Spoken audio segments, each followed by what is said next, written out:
The most exciting thing about this new drone is that you can do whatever you want with it, smash it all over the place with all your crazy experiments, and it'll survive.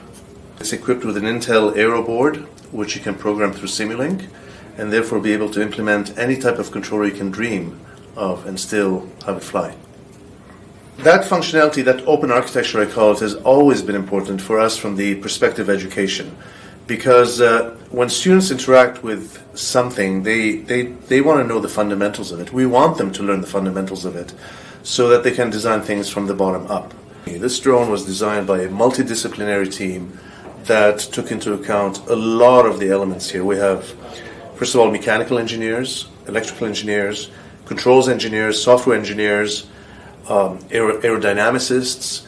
It takes a lot of skills, but we're very lucky that these skills are now becoming more coalesced into engineering, education in general. So you're not becoming just an engineer these days in a specific area.